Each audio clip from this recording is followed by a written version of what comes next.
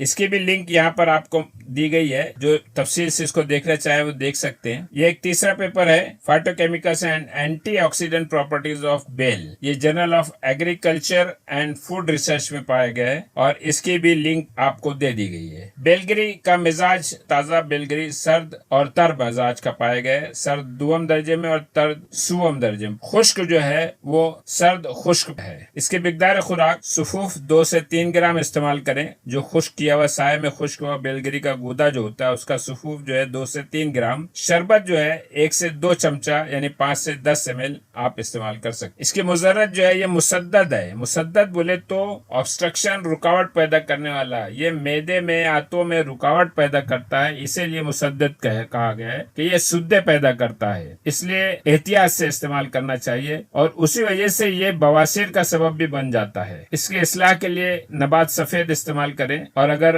बेलगरी ना मिले तो सुबह से अस्पगोल इस्तेमाल करें। अफार खवास के बाद अब बेलगरी की कुछ बुनियादी मालूमात और कुदरती माहियत और पहचान के ताल्लुक से। बेलगरी को अंग्रेजी में बेल फ्रूट या वुड एप्पल कहते हैं, लातीनी में एगल मार्मेलोस, उर्दू में बेलगरी कहा जाता है, फारसी में सेब चोबी, अरबी में सफरजल, तुफाए खशबी, संस्कृत में बिलो, बिलवा, श्रीफल, हिंदी बेल या बेल फल, मराठी में बेल, पंजाबी कश्मीरी में बिलवा, गुजराती में बेली या बेलो, सिंधी काठोड़ी, बंगाली बिलवा और पुश्तू में श्रींग या बेल ही कहा जाता है। इसकी माहियत जानते हैं। असल फल ही इस्तेमाल होता है जो आपको नजर आ रहा है और बेलगरी दरअसल बेल के दरख्त के फल का मग्ज है। इसका जो दरमियानी गूदा होता है यही आमतौर से इस्तेमाल होता है। ये जो दरमियानी गूदा है फल के सख्त छिलकों से अलग करके खुश्क कर लिया जाता है, कभी ताजा भी इस्तेमाल किया जाता है। ये अनार के साइज या उससे कुछ बड़ा